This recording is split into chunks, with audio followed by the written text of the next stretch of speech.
Hey guys, my name is Alicia Vikander. Welcome to another episode of Summer in Los Angeles. Today we are creating one of the most beautiful women in the entire world. That's right, she's graced the cover of People magazine as the most gorgeous woman alive. Today we are creating the Pale Lady. I'm excited about this because I love the movie, I love this monster. I'm really excited to make this just because the movie was bomb. I loved it. So let's get started.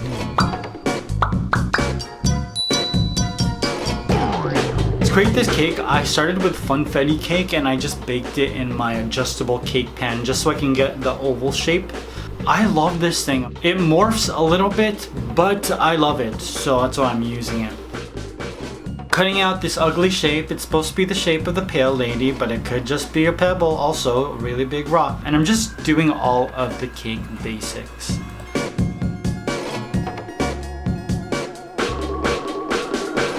The Pale Lady is my favorite monster in the entire movie because it reminds me of the feeling I have whenever I have sleep paralysis.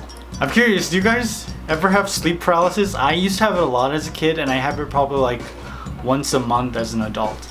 Now after I filled it with buttercream, I started to just carve away at my cake. This cake was pretty easy to carve because her face is flat. It's the flattest face I've ever seen. Maybe she ran into a wall, maybe she got hit by a car, maybe she tripped and she hit the sidewalk. All of it's very possible.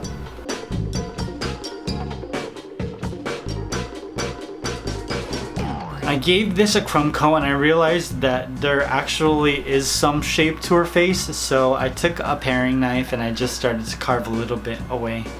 I had to make sure that the bottom of her face was lower than her nose and her cheeks.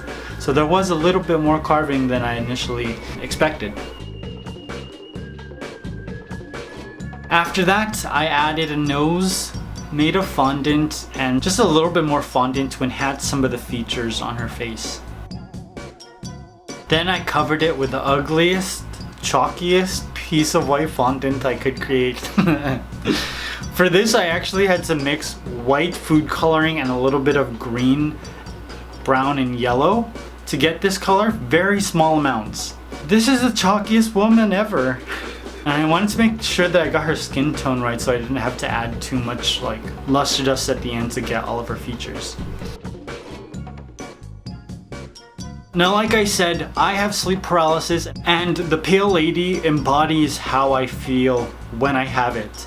It's this very calming presence, but it's spooky and scary, and the idea that there's this voice that's just telling me to calm down even though I'm super frightened. That's exactly what the Pale Lady is. She is a monster, but she doesn't really hurt you. She kind of just like embraces you and envelops you. And that feeling is exactly how I feel whenever I have it. Carving out her features is really cool. I feel like I was just trying to give her cellulite on her face. She doesn't really have that many features. She just has a lot of like cellulite on her chin, under her eyes. That smile, man. Most of the characters that I have nightmares about have a smile similar to this. Demons and the monsters that meet me in my nightmares and dreams never are angry or hateful or like rushing towards me. They always come towards me with this sort of calm, like it's okay. It is even more frightening than somebody chasing you. To me anyways. I'm adding black fondant to create her hair, and I'm also gonna add some strips of black fondant as well.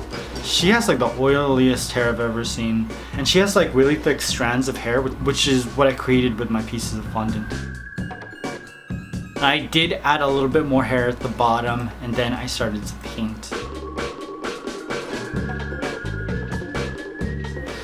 I got most of the features right on the fondant, so the paint was just to enhance how muddy and murky and pale her face looked. Highlight the cellulite, highlight that terrible smile, all of the wrinkles under her eyes. She got bags for days under those eyes. And then just added a little bit of shadow on her upper lip. I needed some more strands of hair as well, so I'm just painting those on too. And it was was just really lucky that I had a red cake board. So I added some fondant to create that no neck that she has, or actually it's like her body, her very flat, flabby body. I placed on my cake and I added some more fondant just to give her hair more length. And voila. The Pale Lady from Scary Stories to Tell in the Dark is complete. I love this movie. I hope it has a big box office or a long life at the box office because it's so good. It's not as terrifying as I'd want it to be, but the character design that's translated from the characters in the book is outstanding. And I'm curious, what did you think of the Pale Lady? Did she frighten you?